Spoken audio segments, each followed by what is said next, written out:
My name is Maisie Hodgson. I'm 27 years old.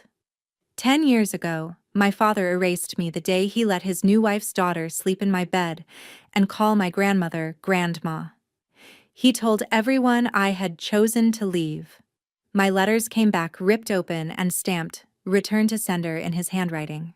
Last week, on the 10th anniversary of my death, my family held a memorial with 52 people. I stood at the back. Nobody looked up until the woman at the podium turned. She had my face.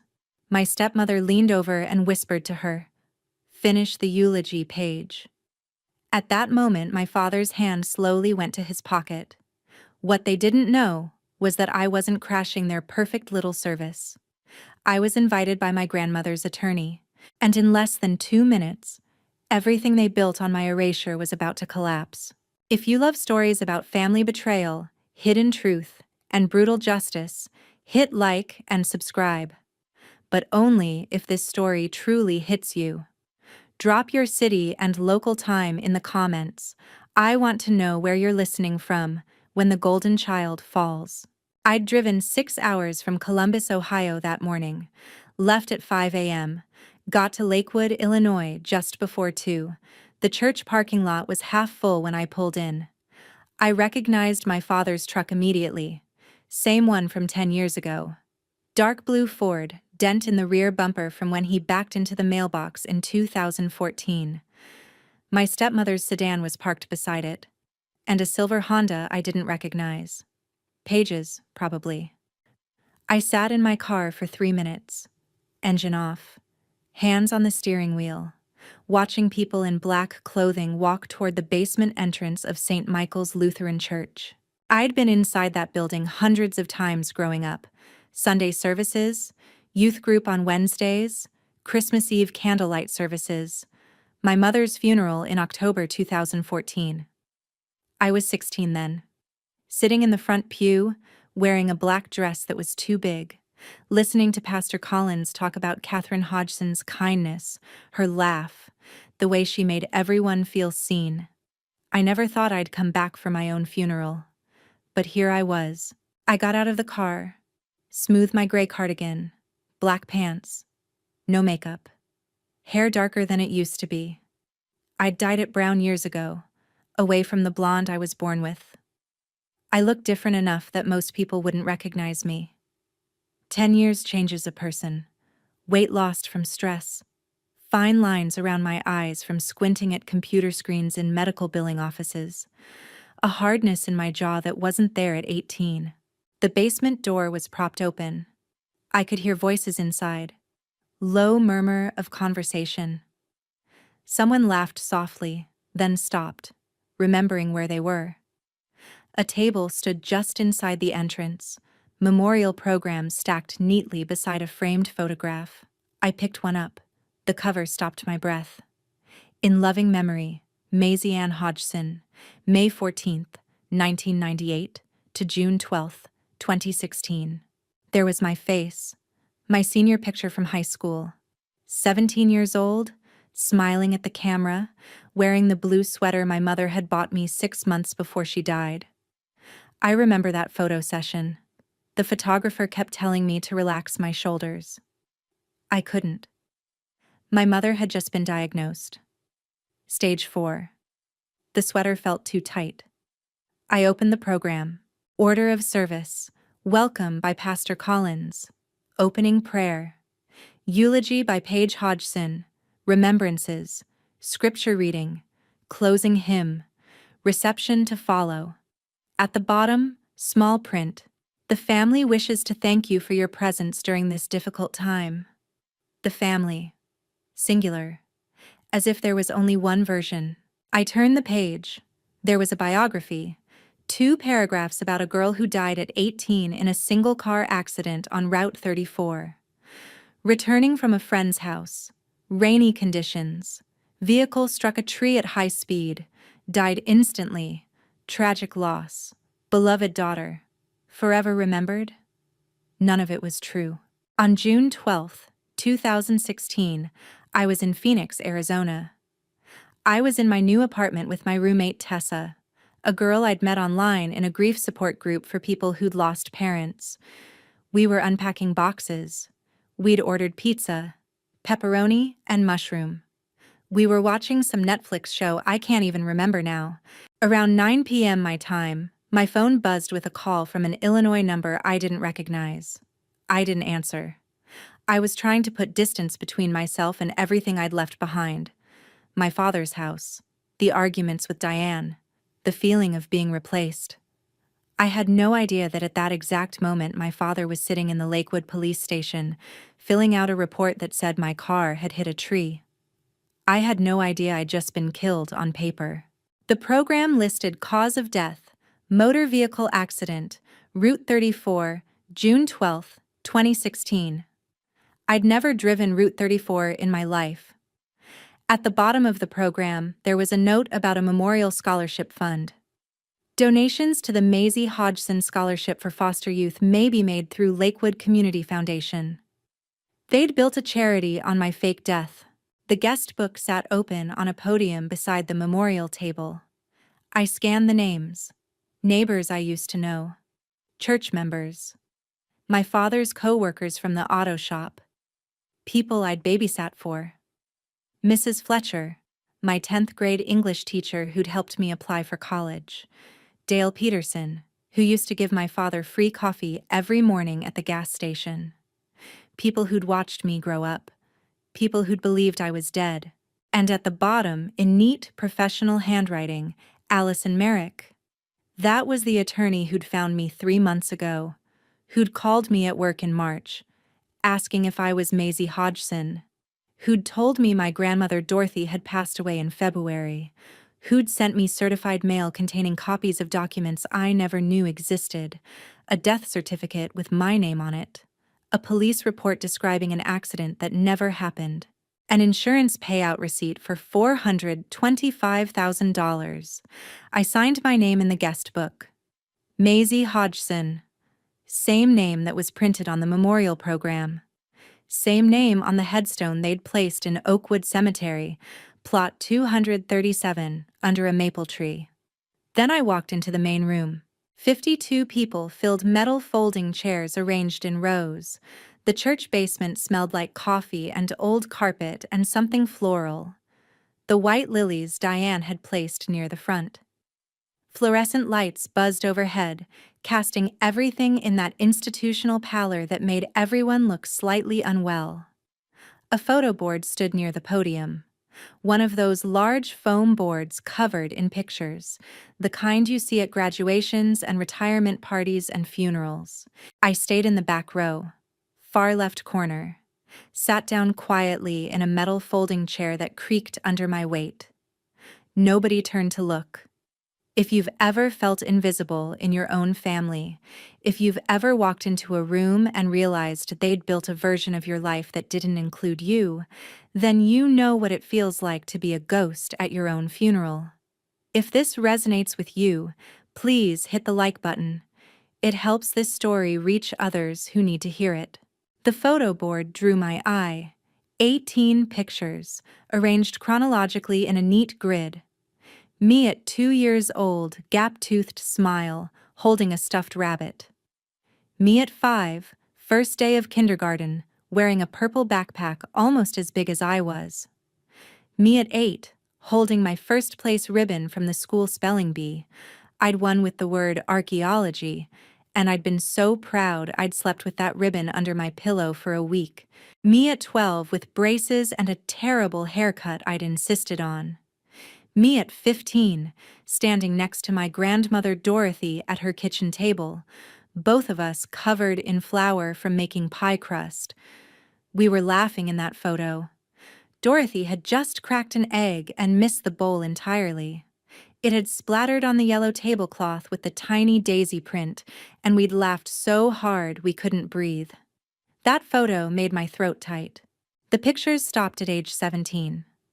The newest one showed me in my cap and gown, high school graduation, May 2015. Smiling big, holding my diploma, my whole life ahead of me. No pictures from 2016. Nothing from the year I died. Someone had placed a small teddy bear at the base of the board. Brown, worn, one button eye hanging loose. And beside it, a framed copy of my obituary from the Lakewood Gazette, printed on cream-colored paper. A woman in the third row turned to scan the room, probably looking for her husband. Her eyes passed right over me. No recognition, no pause. I'd babysat her kids, Emma and Josh, every Friday evening for 2 years. I knew Emma was allergic to strawberries. I knew Josh slept with a nightlight shaped like a rocket ship. I knew their mother's name was Beth, and she liked her coffee with 2 sugars and way too much cream. Now I was just another stranger in a gray cardigan. At the front of the room, my father stood near the coffee table, shaking hands with arriving guests. Garrett Hodgson, 52 years old now. Graying hair at the temples, but still tall, still broad-shouldered, still carrying himself with that easy confidence that made people trust him. He'd always had that quality. My mother used to joke that he could sell ice to penguins. He wore a dark suit. Navy, probably. Somber expression. Accepting condolences with practiced grace. A nod here, a quiet, "Thank you for coming" there. A hand on someone's shoulder. He was good at this. The performance of grief. My stepmother Diane moved through the room like she was hosting a dinner party. She wore black, of course, but somehow made it look elegant. Pearl necklace, hair perfectly styled. She carried a vase of white lilies, placed them on a side table near the photo board, adjusted them with careful precision. Then she walked back down the center aisle, greeting people, accepting sympathy, playing her role. She passed my row. Paused. For just a moment. 4 seconds. Maybe 5. She looked directly at me. I held her gaze. Kept my face neutral. Didn't blink. Something flickered across her expression. Her eyes narrowed slightly, as if she was trying to place me. As if I looked like someone she used to know but couldn't quite remember. Then her lips pressed together in a thin line. Recognition? Or just irritation at a stranger sitting alone in the back? Then she kept walking. Rejoined my father near the front. Whispered something to him, her hand on his elbow. He glanced toward the back rows, his eyes sweeping across the scattered late arrivals. His gaze passed over me without stopping. Nothing. Not even a flicker. I'd changed too much. Or maybe he'd just erased me so thoroughly from his mind that even looking directly at me, he couldn't see his daughter. At exactly 2:09 p.m., Pastor Collins stepped to the podium. He was older than I remembered. More gray hair, deeper lines around his eyes. He'd been kind to my family after my mother died, had visited the house several times, brought casseroles, sat with my father in the living room talking in low voices while I hid upstairs. He tapped the microphone twice. The feedback whined. "Good afternoon, everyone. Thank you all for being here today. We gathered to remember Maisie Ann Hodgson, who left us far too soon 10 years ago. Left us. As if I'd had a choice. As if I'd chosen to be declared dead while eating pizza in Phoenix. I didn't know Maisie personally," the pastor continued, which was strange because I'd sat in his youth group every Wednesday for 3 years. But I've heard wonderful things about her from her family. Garrett, Diane, and Paige have shared many memories over the years. Today, we celebrate a life cut short, but not forgotten. He invited everyone to bow their heads for prayer. I didn't close my eyes. I watched my father's face. He looked appropriately grief-stricken, hand over his heart. Head bowed at just the right angle. Eyes closed. He'd had 10 years to perfect this performance. The prayer ended. Something about God's mercy and eternal rest and peace beyond understanding. Pastor Collins stepped aside. "And now I'd like to invite Paige Hodgson to share a few words about her sister." Her sister? They were calling her my sister now. Paige stood from the front row. She wore a navy dress, conservative cut, falling just below her knees. Pearl earrings. Dorothy's, I recognized them. Hair pulled back in a low bun, the kind my mother used to wear to church. As she walked to the podium, I studied her profile. The nose was different. I remembered Paige from high school. We'd been the same age. She was only 8 months younger than me. And we'd graduated the same year, though from different schools. She'd moved into our house in June 2015, right after my father married Diane. Paige had been 16 then. Tall, athletic, played volleyball. She'd had a wider nose bridge, a slight bump from where she'd been hit with a ball freshman year. She'd been self-conscious about it, I remembered. Had mentioned wanting to fix it someday. But the nose she had now was different. Refined, straight, narrow. The kind of nose that cost money. The kind of nose that looked like mine. She reached the podium and adjusted the microphone. As she did, her hand brushed against her nose. Just for a second. A quick touch. Checking. Or remembering. Then she looked down at her printed pages and began to read. Maisie was the kindest person I ever knew. Her voice shook. Real emotion. I could hear it in the catch at the end of the sentence, the slight waver on "new." That made it worse. She believed what she was saying. When I first became part of this family, I was nervous. I didn't know if I'd fit in. But Maisie welcomed me. She made me feel like I belonged. I gripped the edges of my metal chair. The cold metal bit into my palms. That never happened.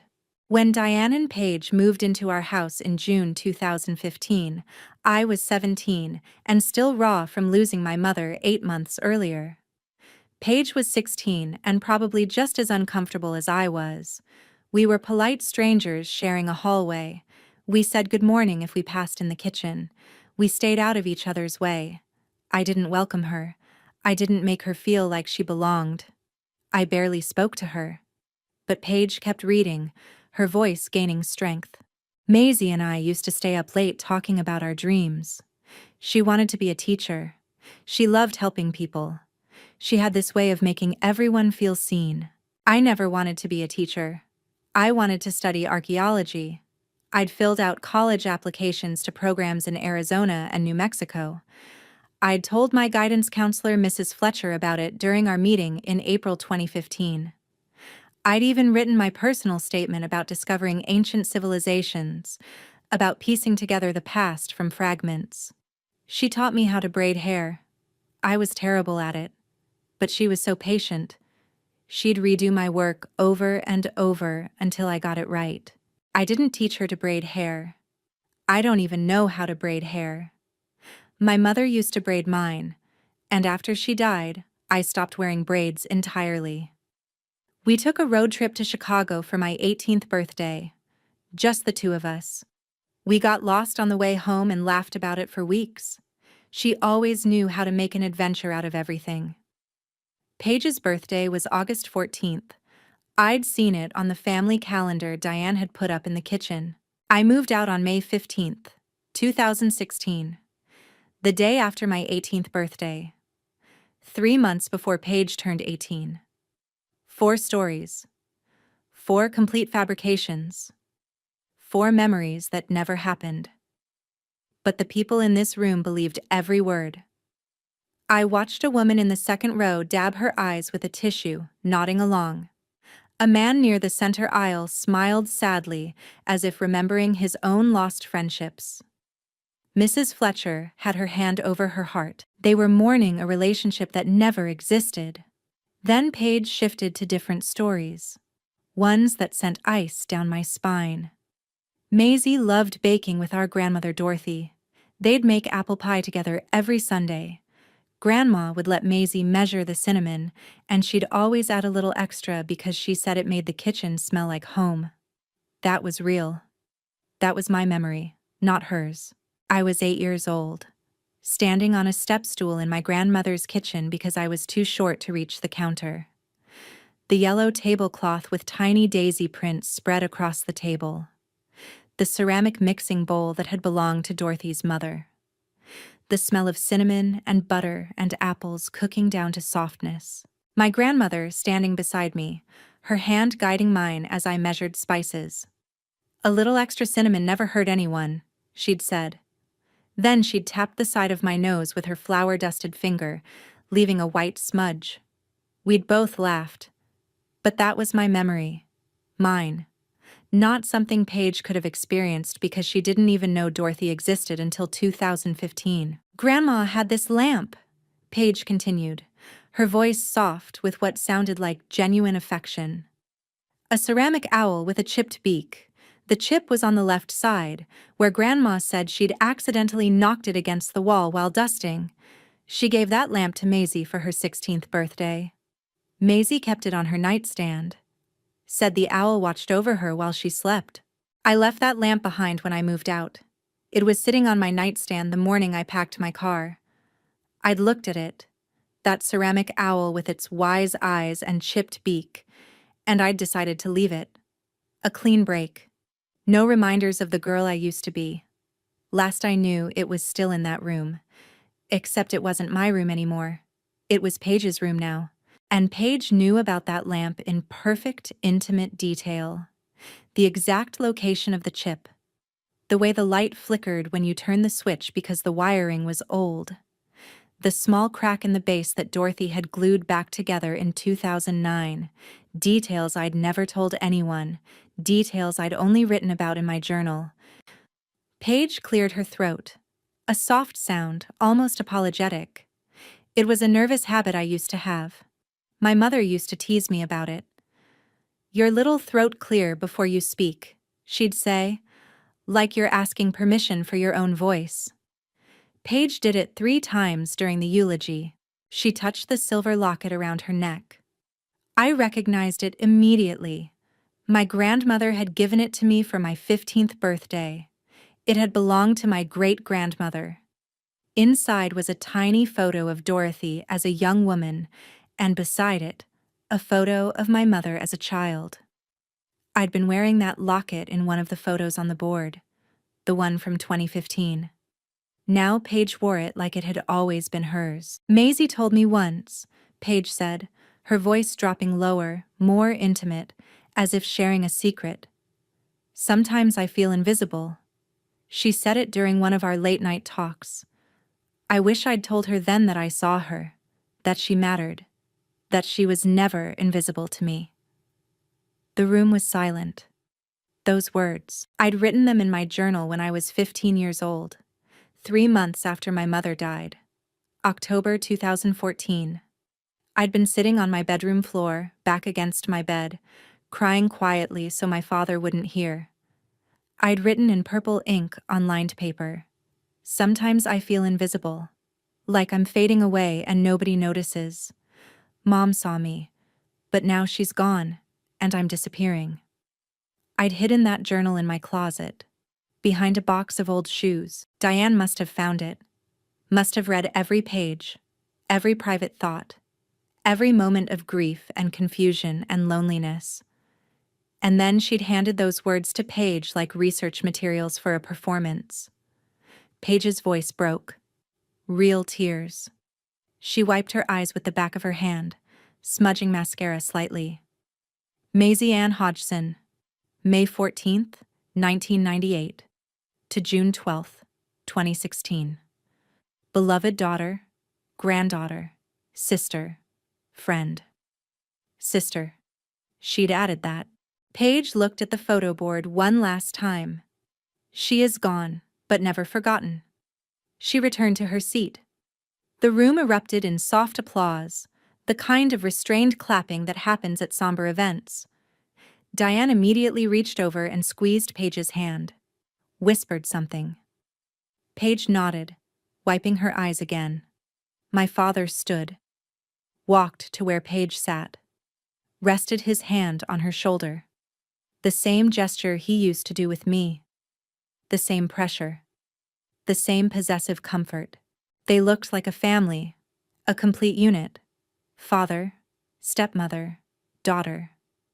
They'd had 10 years to build that tableau, 10 years to practice looking whole. Pastor Collins returned to the podium. "Thank you, Paige. That was beautiful. Your sister would be proud.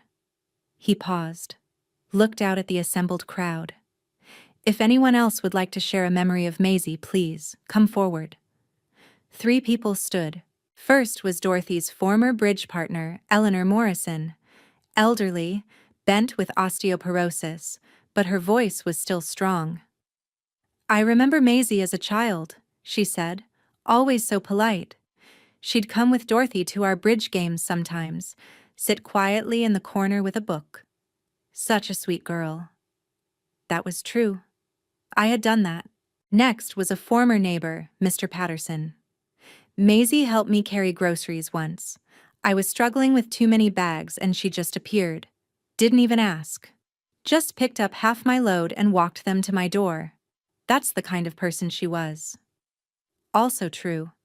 I'd been 14. The third person was Mrs. Fletcher, my 10th grade English teacher. The one who'd helped me write my college applications. The one who'd told me I had a gift for words. She walked to the front slowly. When she spoke, her voice wavered.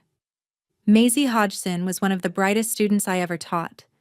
She was curious, thoughtful, kind.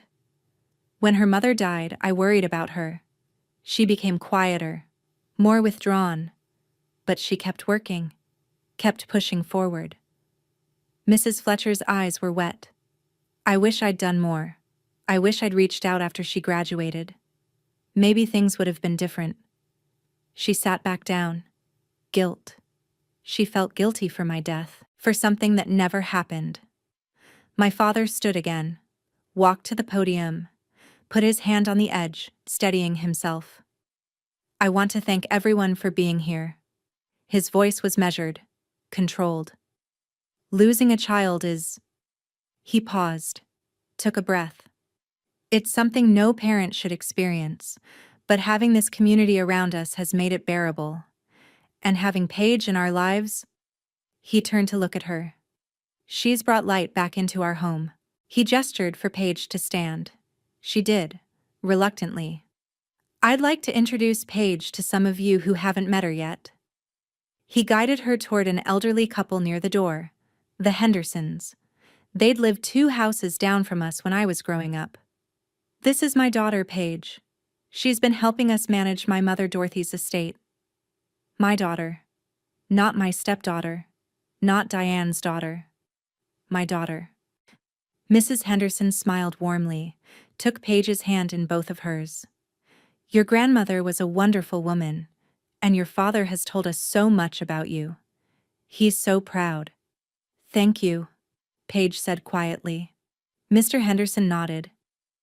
You've been a blessing to this family during a difficult time.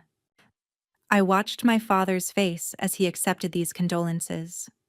As he guided Paige through the room, introducing her, building her legitimacy as his daughter, as Dorothy's granddaughter, as part of the family history. His hand kept drifting to his pocket. A nervous gesture. He'd pat it, feel the shape of something rectangular inside, then pull his hand away. 3 times he did this during the introductions. Pastor Collins was preparing to close the service. Before we conclude, let us remember that grief is love with nowhere to go. Maisie lives on in... Excuse me. A woman's voice from the back. Everyone turned. A woman in a gray blazer stood near the door. Professional. Mid-50s. Short auburn hair. She held a leather briefcase in one hand. She walked toward the front of the room. Her heels clicked on the linoleum floor. 52 pairs of eyes followed her movement. I recognized her from the guest book signature. Allison Merrick. My father's expression shifted from confusion to irritation. Can I help you? Allison stopped a few feet from the podium, set her briefcase down on an empty chair. Mr. Hodgson? I'm Allison Merrick. We spoke on the phone in January about your mother's estate. Garrett's voice was clipped, annoyed at the interruption. I thought we'd handle that later this week. This isn't really the time. I think it's exactly the time, Mr. Hodgson. Allison's tone was polite but firm, immovable. Your mother's will specifies that certain matters be addressed in the presence of all immediate family, and all immediate family is here. Diane stepped forward, inserting herself between Allison and my father. What's this about? We're in the middle of a memorial service. I understand, and I apologize for the disruption. But I'm the executor of Dorothy Hodgson's estate, and I have a legal obligation to fulfill the terms of her will. One of those terms is particularly relevant to today's gathering. Garrett's face was reddening. The anger he used to show at home, now barely contained in public. My mother left everything to Paige. We discussed this months ago. There's nothing to address. Actually, Allison said calmly, that's not entirely accurate. She opened her briefcase, pulled out a manila folder, the kind lawyers use, the kind that means documentation, evidence, things that can't be argued away.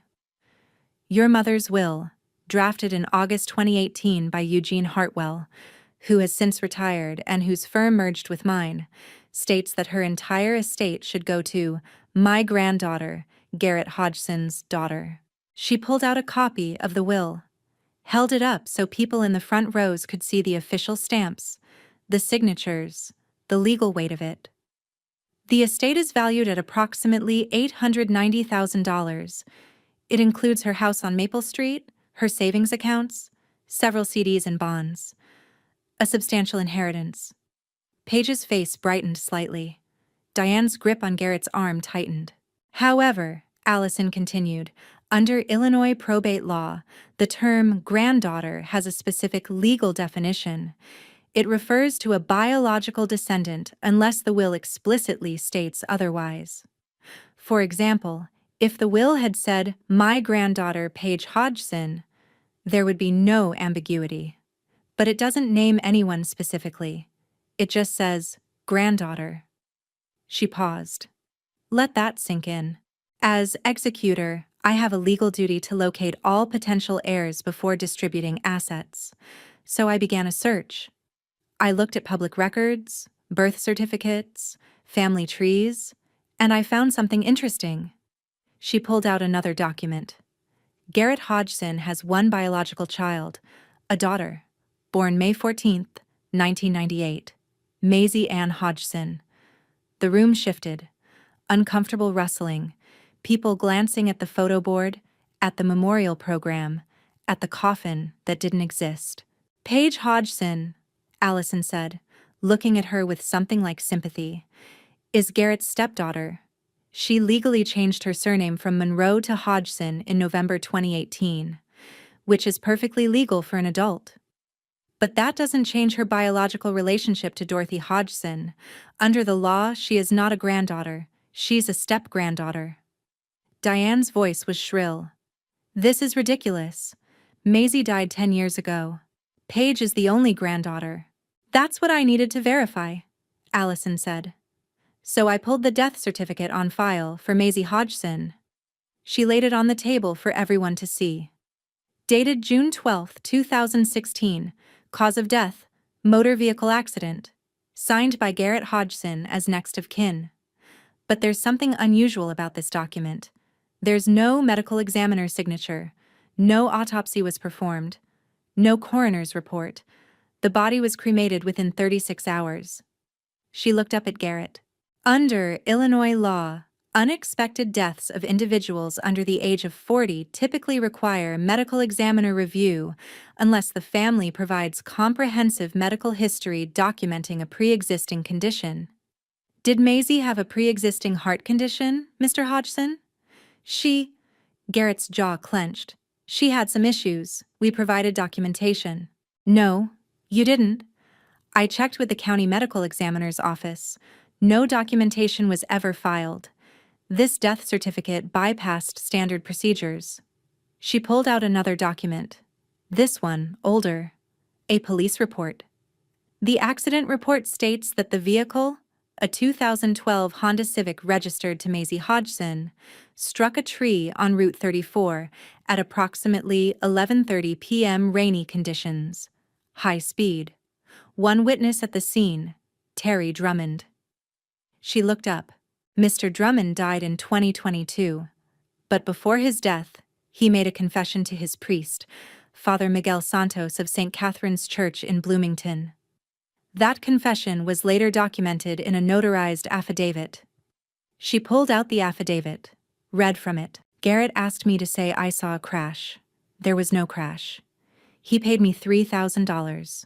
I needed it for my daughter's medical bills. I've regretted it every day since. Signed by Terry Drummond, witnessed by Father Santos and 2 parishioners, dated October 2022. The room erupted. Gasps, whispers. Someone near the back said, "Oh my God." Garrett took a step toward Allison. "This is slander. Terry was sick. He was delusional near the end. You can't." The affidavit was notarized while he was mentally competent. It was filed with the Insurance Fraud Division in November 2022, and it matches my investigators' findings. Allison pulled out more papers. Bank statements. July 29, 2016. Midwest Family Life Insurance paid Garrett Hodgson $425,000 for the death of his daughter. Policy number MLF-2011-Hodgson-8834. Beneficiary: Garrett Hodgson. She spread the bank statements across the table. August 15, 2016. $180,000 used as down payment on a house at 1247 Oak Ridge Drive. Larger house, better neighborhood. The remaining funds were deposited into joint accounts held by Garrett and Diane Hodgson. Mrs. Fletcher stood up from her seat. "Garrett, what is she talking about?" My father's face had gone from red to pale. "This is a memorial service. This is completely inappropriate. Your mother's will required this," Allison said.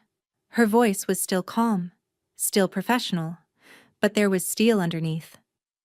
Dorothy Hodgson included a clause requiring that a memorial service for Maisie be held on the 10th anniversary of her death, with Maisie present before the estate could be distributed. I believe she knew something was wrong. I believe that even with Alzheimer's affecting her memory, some part of her understood that her granddaughter wasn't really dead. She pulled out one more document. Handwritten. The paper yellowed slightly at the edges. "This letter was found in your mother's personal effects, dated May 18, 2020, during one of her lucid periods." Allison read aloud, her voice gentle now. "Dear Garrett, please find Maisie. I need to see her before I die. I don't understand why she's gone. The will should go to her. Please find her. Garrett, I know you lied to me. I remember now. I know that now. Find her. Tell her I love her. Tell her I never forgot." Mom. The silence in the room was absolute. "A nurse gave you this letter during your visit on May 20th. You folded it into your pocket. You never sent it. You never followed up." Allison's eyes swept the room. "I spent 3 months locating Maisie Hodgson.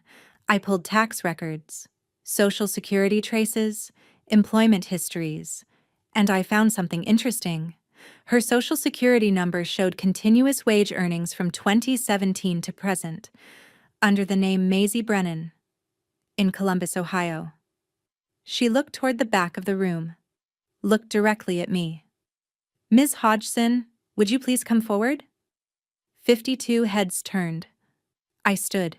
The walk down that center aisle felt like moving through water. Each step deliberate, controlled. I kept my eyes forward. Didn't look at the faces turning to track my movement. Whispers started immediately. "Who is that? Is that a guest? She looks familiar." Mrs. Fletcher's voice cut through the murmur. "Maisie?" Quiet. Uncertain. "Maisie Hodgson?" Her voice triggered recognition in others. Heads turning back to the photo board, to the pictures of me as a child, as a teenager, trying to match that face to the woman walking down the aisle. I reached the front, stood beside Allison, turned to face the crowd, and looked at my father. His face had gone completely white, mouth slightly open, frozen. Diane gripped his arm so tightly her knuckles had gone bloodless.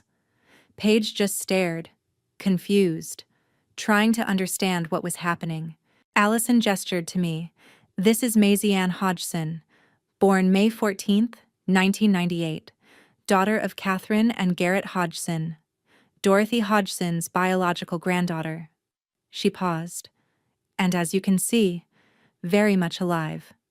The room exploded, people standing, shouting questions, phones coming out. Someone near the back yelled, "Call the police!" My father's voice cut through the chaos. "This is insane! Maisie died in 2016. We buried her." Allison's voice remained steady. "You buried an empty casket, Mr. Hodgson. The funeral home confirmed it. You requested cremation without viewing. You provided ashes. But those ashes came from the funeral home's repository of unclaimed remains. You paid them $800 for the service." She pulled out the funeral home invoice, highlighted section. Cremation services, no body provided, generic remains supplied per family request. "This is crazy!" Diane's voice was high, panicked. "Garrett, tell them this is wrong." But Garrett couldn't speak. He just stood there, hand going to his pocket again. This time he pulled out what was inside, a USB drive, small, black, attached to a keychain. Allison saw it. "Mr. Hodgson, I'll need that. If it contains what I think it does, backup copies of the forged documents. It's evidence." My father looked at the USB drive in his hand, looked at me, looked at the 52 witnesses surrounding him. Then he closed his fist around it. "I want a lawyer." "That's your right," Allison said. "But I should inform you, and everyone here, that I've already notified the relevant authorities. The criminal statute of limitations for insurance fraud in Illinois is 10 years from the date of the offense. The fraud occurred in July 2016. That statute expired in February of this year. You're likely protected from criminal charges." Relief flickered across my father's face. "However," Allison continued, "civil statutes are different, and insurance fraud that crosses state lines may fall under federal jurisdiction, which has longer limitations. Additionally, Maisie only discovered the fraud 3 months ago. That discovery starts a new statute of limitations for civil action. She can sue for identity theft, emotional distress, and fraud. And Midwest Family Life Insurance can sue to recover their payout plus damages." A man in a suit stood from the back row. He'd been sitting quietly, taking notes.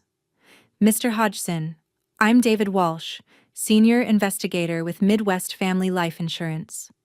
Ms. Merrick invited me to observe today. You'll be receiving formal notice of our civil lawsuit within the week.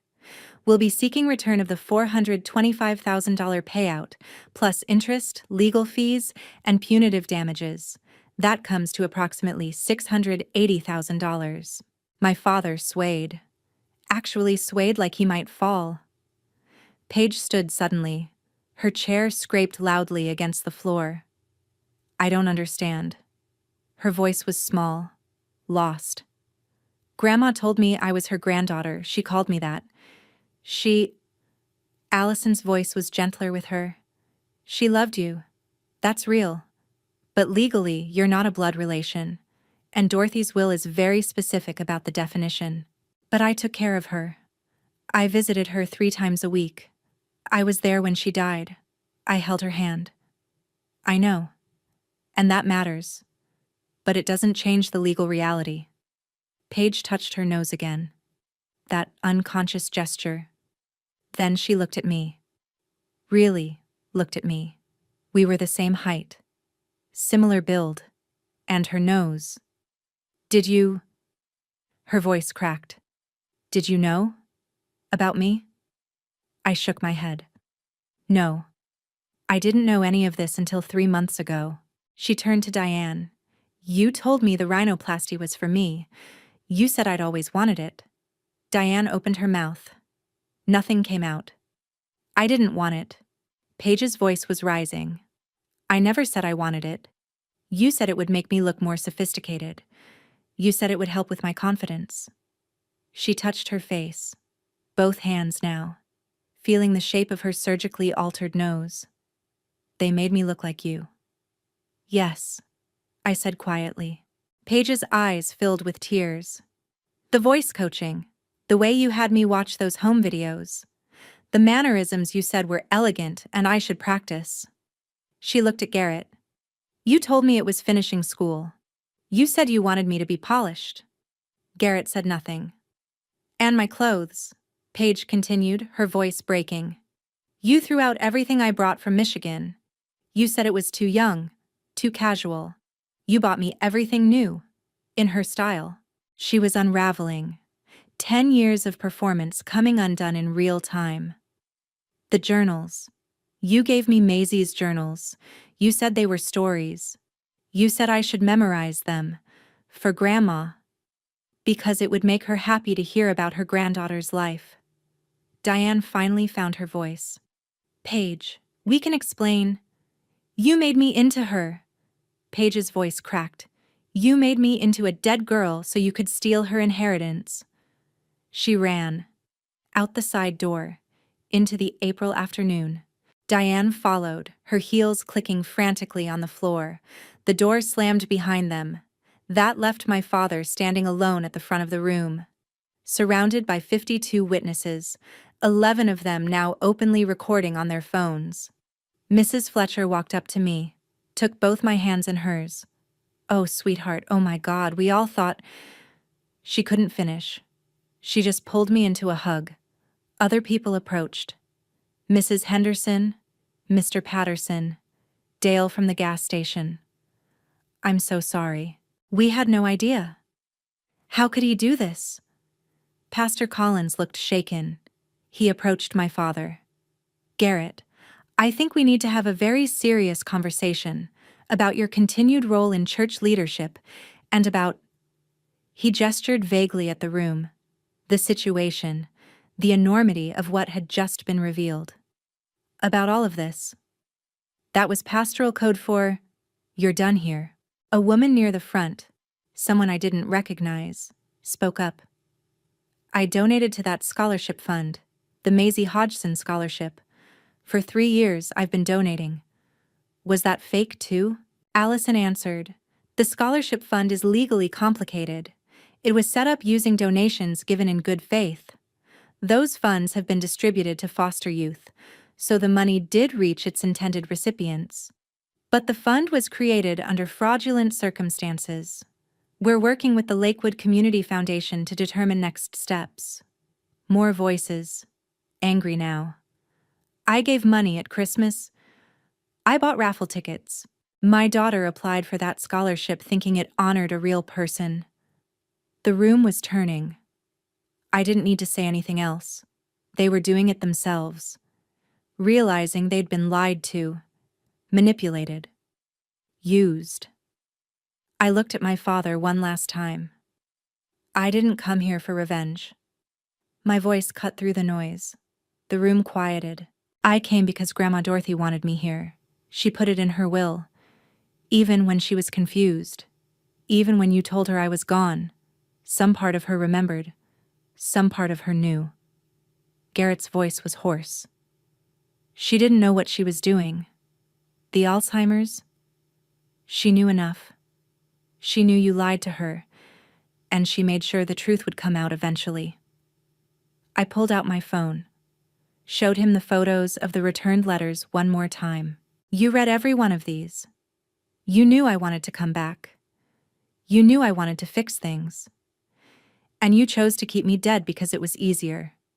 Because it was profitable. He looked at the photos. Couldn't deny them. I was 18. I'd just lost my mother. I was grieving. And instead of helping me, you erased me. My voice didn't shake. I'd spent 10 years earning this calm. You gave my room to Paige. You gave her my grandmother. You gave her my memories.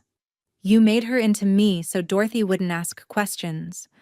And then you collected insurance money on my death while I was alive, eating pizza in Phoenix. I took a step closer. You can't say you didn't know I was alive. The letters prove it. You opened them. You read them. You chose to send them back.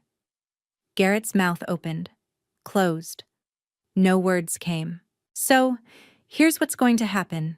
The estate goes to me. All of it. Because I'm Dorothy's biological granddaughter, and that's what the law says. Midwest Family Life is going to sue you for the insurance money. You'll probably lose your house. Your reputation is gone. 52 people and 11 recordings will make sure of that. I turned to leave. He grabbed my arm. Maisie, wait. Please. Can we talk? Privately?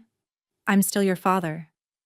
I looked down at his hand on my arm, then at his face. No. You stopped being my father the day you signed my death certificate. I pulled my arm free.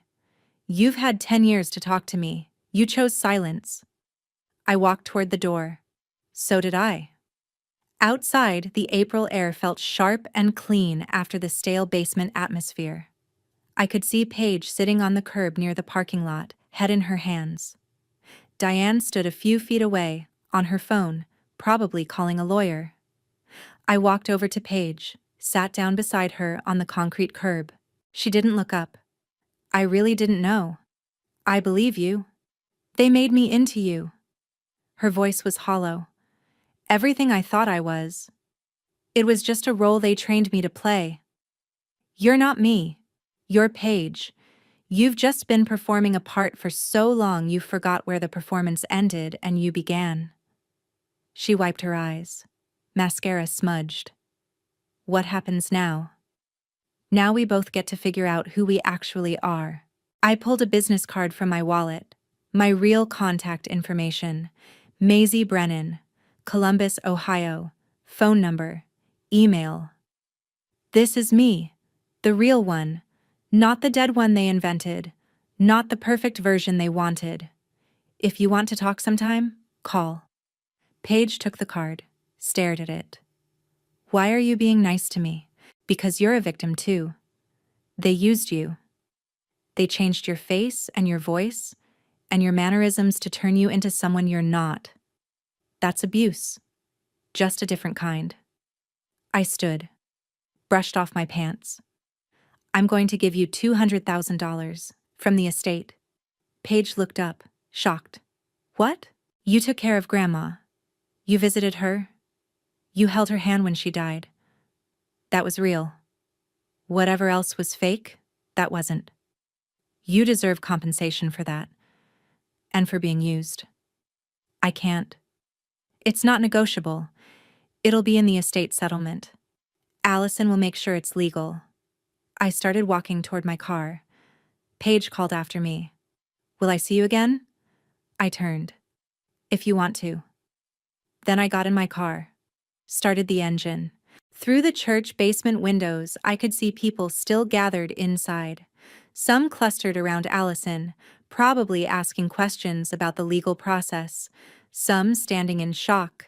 Some leaving quickly, probably texting everyone they knew about what had just happened. My father sat alone in a folding chair, head in his hands. I drove away. Didn't look back. The next day, I met Allison at her office. Signed papers, dozens of them. Dorothy's estate was officially mine. $890,000. The house on Maple Street would be sold, the savings accounts transferred, the bonds cashed. Everything my grandmother had spent 78 years building was now legally mine. Have you thought about what you'll do with it? Allison asked. Some goes to Paige, $200,000, for taking care of Grandma, for being manipulated. Allison nodded, made a note. The rest? I'll figure it out. In June, the house sold. $285,000. After realtor fees and closing costs, I netted $270,000. Combined with everything else, I had $690,000. More money than I'd imagined having in my entire life. I paid off my student loans. $8,000. They'd been hanging over me since I'd taken out emergency loans to cover living expenses when I'd moved to Phoenix. Gone. I bought a small house in Columbus. 3 bedrooms. Old, but solid. Good bones, the realtor said. $240,000. I put $400,000 in investment accounts, index funds, bonds, things that would grow slowly and safely. Kept $42,000 liquid for living expenses, and quit my job at Healthbridge Medical Group. For the first time in 10 years, I could breathe. I wasn't scrambling to make rent. I wasn't choosing between groceries and therapy. I wasn't calculating how many more years I'd have to work before I could think about anything beyond survival. I could actually live. Paige and I texted occasionally that summer. Met for coffee twice. We weren't close. We probably never would be. But we weren't enemies. She told me she'd moved out of my father's house, was renting an apartment in Springfield, had gotten a job at a nonprofit, was seeing a therapist twice a week. "I'm trying to figure out who I am," she said during our second meeting, "when I'm not performing." I understood that.